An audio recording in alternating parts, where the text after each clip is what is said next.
အချိန်တုန်းကစူးစမ်းရှာဖွေသူတယောက်ဟာအာတိတ်ဒေတာဘက်မှာအဝါရောင်တထုတစ်မျိုးကိုရှာဖွေတွေ့ရှိခဲ့ပါတယ်။အဲ့ဒါကတော့ရွှေပဲဖြစ်ပါတယ်။လူတွေဟာရွှေကျင်မှုအတွက်မိုင်မောင်းထောင်ကြီးဝေးတဲ့မြောက်ဘက်အာတိတ်ဒေတာကိုခရီးထွက်ခဲ့ကြပါတယ်။နင်းတွေဖုံးနေတဲ့ဒေတာတွေကိုခရီးဆက်ဖို့အတွက်စူဖားလဲတွေကိုသုံးခဲ့ကြပြီးစူဖားတွေဆွဲဖို့အတွက်ခွေးတွေကိုလည်းလိုအပ်ခဲ့ကြပါတယ်။ဘက်ကတော့စူဖားဆွဲတဲ့ခွေးမဟုတ်သလိုမြောက်ရက်နဲ့ဘာမှမသက်ဆိုင်တဲ့ခွေးတွေအောင်ဖြစ်ပါတယ်။သူကမျိုးကြီးပြကြီးကတရားသူကြီးတယောက်ရဲ့အိမ်မွေးခွေးဖြစ်ပါတယ်။တရားသူကြီးခွေးဖြစ်တာကြောင့်တမျိုးလုံးကလူတွေတောင်မထီရဲလို့ဘက်ကထင်ရဆိုင်တတ်ပါတယ်။နန်းကောင်းမိအားလုံးနားလည်ပေမဲ့အလူလိုက်ခံထားရလို့သူထင်ရလို့တက်တဲ့ကလေးစိုးတစ်ကောင်လိုဖြစ်နေပါတယ်။ဘက်လိုအားကောင်းမောင်းတန်ခွေးကြီးမျိုးကိုစိတ်ဝင်စားနေတဲ့ခွေးကုံဦးသမားတွေလည်းရှိပါတယ်။ဘက်ရဲ့မနက်ခင်းတာဝန်ကတော့မြို့ထဲမှာလိုက်မွေပြီးတာနဲ့အင်္ဂကလေးတွေကိုနှိုးဖို့ပဲဖြစ်ပါတယ်။အိမ်မှာဒလင်လုံးမတက်ခုံပေါက်ပြေးထွားပြီးတာနဲ့မိဖို့ကြောင့်ကိုတန်းသွားလို့စဖို့မှုတွေကဘက်လာနေတဲ့အတန်ကြာရင်ရှိသမျှစားစရာတွေကိုသိမ်းရပါတယ်။ဒီနေ့ကတရားသူကြီးရဲ့မွေးနေ့ဖြစ်တာကြောင့်စားစရာတွေနာမှာဝေးလည်နေတဲ့ဘက်ကိုအိမ်မြဆွဲထုတ်ထားပါတယ်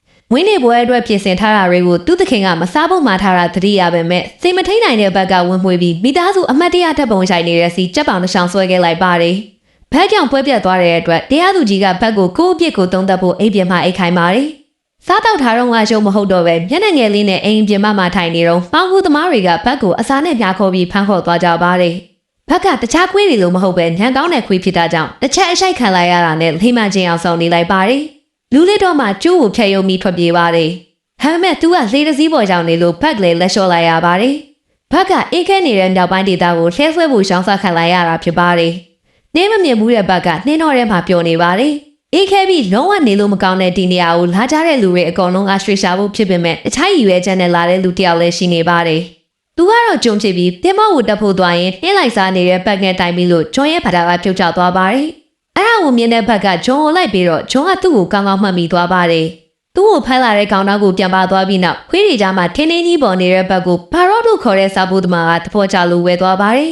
။အဲ့ခင်မှာနှင်းပုံးနေတဲ့ဒေတာတွေစီစာပိုးဖို့အတွက်လဲစူဖားလေးတွေကိုတုံးကြပါတယ်။စူဖားဆွဲဖို့အတွက်တန်ပါတဲ့ခွေးတွေကိုလိုအပ်ပြီး Parrot ကလူနေတဲ့ခွေးနှကောင်အစားဘက်တစ်ကောင်နဲ့ဝူဝဲလာတာဖြစ်ပါတယ်။ Parrot ရဲ့ပါတနာဖြစ်သူ Francois ကတော့ဘက်လိုအကောင်ကြီးလုံးတဲ့ခွေးကအမြန်ပြေးလိုက်နိုင်မှာမဟုတ်ဘူးလို့ပဲထင်နေပါတယ်။စူဖားဆွဲတဲ့ခွေးအုပ်ရဲ့ခေါင်းဆောင်ကတော့ Space ဖြစ်ပါတယ်။ခွေးအုပ်စုကရှေ့ဆုံးကခေါင်းဆောင်ခွေးပြေးတဲ့အတိုင်းပြေးကြရပြီးခေါင်းဆောင်ကိုတော့မောင်းတဲ့သူပြောသလိုညာချိုးပယ်ခွေးတွေကိုမှန်မှန်ကန်ကန်လှုပ်တတ်အောင်လေ့ကျင့်ပေးထားပါတယ်။ခေါင်းဆောင်ကိုတခြားခွေးတွေအားလုံးကကြောက်ကြပေမဲ့ဘက်ကတော့ဆက်စားတွေ့ခြင်းမှာပဲ Space မျက်နှာကိုအမိနဲ့ဆိုင်မိလိုက်ပါတယ်။ Parrot ကသူတို့သွားမဲ့လမ်းကြောင်းကိုပြေးပုံထောက်ပြီးခွေးတွေကိုရှင်းပြနေပါတယ်။သူပြောတာတွေကိုသူခွေးတွေကနားလည်မယ်လို့လည်းထင်နေပါတယ်။အခုမှအသေးရောက်လာတဲ့ဘက်ကိုတော့နောက်ဆုံးမှထားလိုက်ပြီး Space ဦးဆောင်တဲ့နောက်ကိုပဲလိုက်ဖို့လဲ Parrot ကပြောထားပါတယ်။ဒါပေမဲ့လှဲစားစားထွက်ခြင်းမှာပဲကြီးအောင်ကြီးမတဲ့ဘက်ကဒီယိုတိုက်ပါသွားတဲ့အပြင်ရှုံမုံကမ်းပြီးလို့လှဲတစီလုံးကြောက်ထိတ်ပြုတ်ကျသွားပါတယ်။လှုပ်ရှင်တာလုပ်ပြီးရင်မျက်နှာငယ်သွားတဲ့ဘက်ကို Parrot ကရှေ့ကဦးဆောင်တဲ့အတိုင်းဖြည်းဖြည်းချင်းလိုက်ဖို့ပြောပါတယ်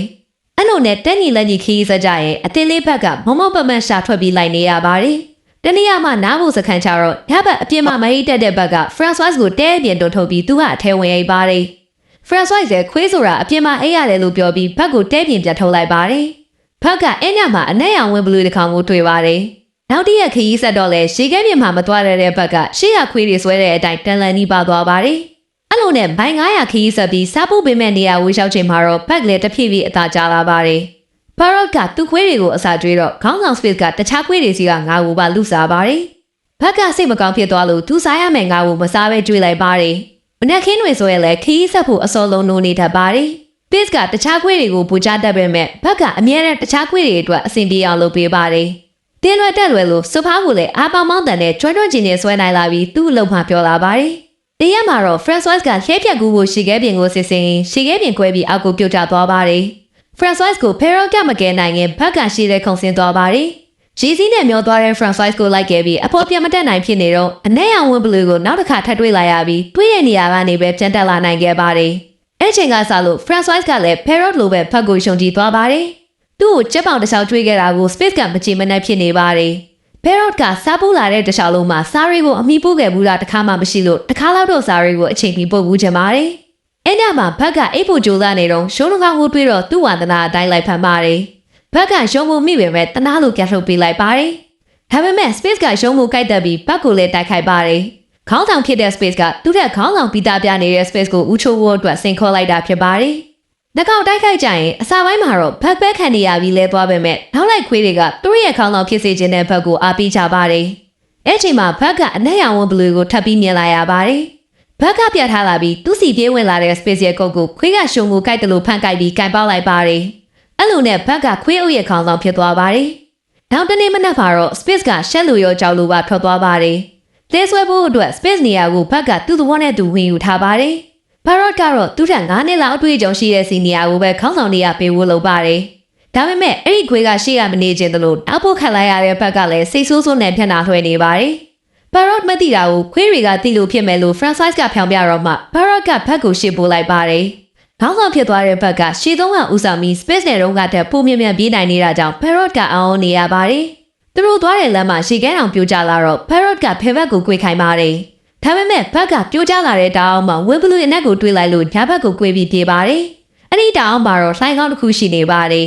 ။ဘက်ရဲ့ညာကောင်းမှုကြောင့်အားလုံးအသက်ရှင်သွားတဲ့အပြင် Parrot ဘဝမှာပထမဆုံးအကြိမ်နဲ့စာအုပ်အချိန်မီပို့နိုင်သွားပါတယ်။နောက်တနေ့မနက်မှာတော့ပြန်စာရီနဲ့အတူနောက်တနေရာကိုထွက်ခွာဖို့ပြင်ဆင်ကြပါတယ်။တိုက်တိုက်ဆိုင်ဆိုင်အဲ့ဒီမြို့ကိုရောက်နေတဲ့ကျုံကသူ့ပို့ကျင်တဲ့စာလေးတစ်စောင်ကိုအပြေးလာပေးပါတယ်။ Parrot တို့လည်းကစားထွက်နေပြီဖြစ်လို့မယူတော့ပေမဲ့ဘက်ကအသေးအတန်ရှက်ပြီးကျုံရဲ့စာကိုရှူလိုက်ပါတယ်။ဘက်ကစာဖတ်တဲ့သွားရင် Parrot တောင်မလို့ပဲတကူတော့စာပို့နိုင်လောက်ပါတယ်။ဒီနေ့မှာတော့စာပို့လုပ်ငန်းကိုစူဖားလေးတွေအစားကျင်းနှက်ဆက်တွေနဲ့အစားထိုးမဲ့စီမံကိန်းကသူတို့နယ်အထိလျှောက်လာပါတယ်။ Parrot တို့နှစ်ယောက်လည်းလှဲနဲ့ခွေးတွေကိုရှောင်းပြီးရုံးထိုင်ဖို့တာဝန်ကြောင်းခံရပါတယ်။နှစ်ယောက်လုံးကခွေးတွေကိုစေးမကောင်းစွာနဲ့ပဲထားခဲ့လိုက်ရပြီးဘက်ကပိုင်ရှင်ဘက်ခွေးတကောင်ထပ်ဖြစ်သွားရပြန်ပါတယ်။နောက်ပိုင်ရှင်တယောက်ကိုစောင့်နေတရက်မှာတော့ဟာလို့ခေါ်တဲ့လူတယောက်ကရွှေချဖို့အတွက်ဘက်တို့အဖွဲ့ကိုဝဲလိုက်ပါတယ်။သူတို့ရဲ့ဆိုဖာကမနိုင်ဝန်းနေတင်ထားတဲ့အပြင်အောက်ခြေကခဲနေတာကြောင့်ခွေးတွေကမစွဲနိုင်ဖြစ်နေပါတယ်။အဲ့ဒါကိုမသိပဲခွေးတွေကိုရှိုက်ဖို့လုပ်နေတာကိုကျုံကတွေ့တော့ဝေထားလိုက်ပြီးဆိုဖာအောက်မှာရေရိခဲနေတဲ့အကြောင်းပြောပြရင်သူကိုယ်တိုင်ပဲဆိုဖာကိုဖော်ပေးလိုက်ပါတယ်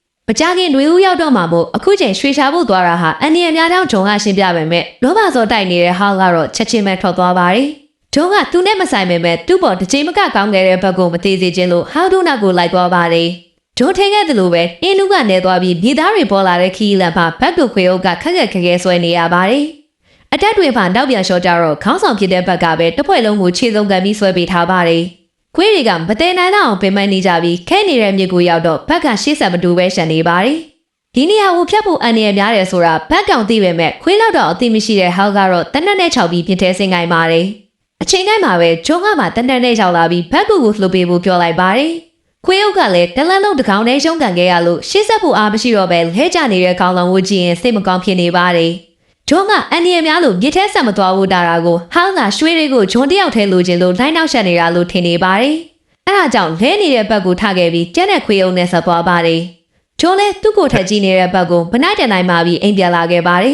။ဘက်ကဂျွန်ရဲ့အိယာပေါ်မှာ200လောက်အိပ်ပျော်နေပြီးမှအာရင်ပြင်းနဲ့ပြန်နိုးလာပါတယ်။ဘက်ကိုသွားချင်ရသွားဝဲပေးပြီးအဆက်သွားတောက်နေတော့ဟားရောက်လာပြီးပြဿနာရှာပါတယ်။ညထဲမှာရှီခဲပြင်ကြိုကြလို့သူ့ပစ္စည်းတွေရောခွေးအုပ်ပါသွားပါတယ်။သူ့ကိုဂျုံကရွှေတွေမရအောင်ကြောက်ချထားတာလို့ပစီမဆိုင်ပြဿနာရှာပြီးထိုးချိန်နေတော့ဘက်ကြောင်လာပြီးဟားကိုခေါ်လိုက်ပါတယ်။နောက်ဝင်ရှိတဲ့လူတွေရှောက်လာတော့မှနေကမဟုတ်တဲ့အတည်းတနက်ပါယူလာတဲ့ဟားကမောင်းထုတ်ခန့်လိုက်ရပါတယ်။ဂျုံနဲ့ဘက်ပြုတ်အိမ်ပြန်ရောက်တော့ဂျုံကသူ့ဝယ်လာတဲ့အချက်ကိုဆက်တောင်းနေပါတယ်။အရာတောက်တာမကြိုက်တဲ့ဘက်ကဖက်ကိုတိုက်ချလိုက်တဲ့အပြင်ပလင်းကိုပါအပြင်ယူသွားပြီးဖင်ခုထိုင်ထားပါတယ်။ဘက်ကိုမဖယ်နိုင်တဲ့ဂျုံလည်းသူ့ဘေးမှာပဲဝင်ထိုင်လိုက်ပါတယ်။ဂျုံကသူ့သားလေးကိုဆုံးရှုံးပြီးတဲ့ကမိမနဲ့ကွဲပြီးတယောက်တည်းအထီးကျန်ဝမ်းတဲ့နေရချိန်တွေမှာသူ့အတွက်အဖို့ဆိုလို့အချက်ပဲရှိရဲ့လို့ဖက်ကိုရှင်ဖွင့်ပါတယ်။နောက်တနေ့မနက်မှာတော့ဂျုံကညံအလင်းပွင့်သွားသလိုမျိုးသူ့သားလေးလို့ချင်တဲ့အိမ်မက်ကိုတတိယသွားပါတယ်။ဂျုံရဲ့သားလေးကစွန်စားကပွင့်ရတာကြိုက်ပြီးရွှေတွေထက်တောင်းတွေနဲ့တဘာဝတရားကြီးကိုစိတ်ဝင်စားသူဖြစ်ပါတယ်။တောင်းတွေရှိတဲ့နေရာကိုစွန်စားခီးထွက်ဖို့ကသူ့ရဲ့ဆန္ဒဖြစ်တာကြောင့်ဂျုံကသူ့သားဖြစ်ချင်တယ်လို့ခီးထွက်ဖို့ဆုံးဖြတ်လိုက်ပါတယ်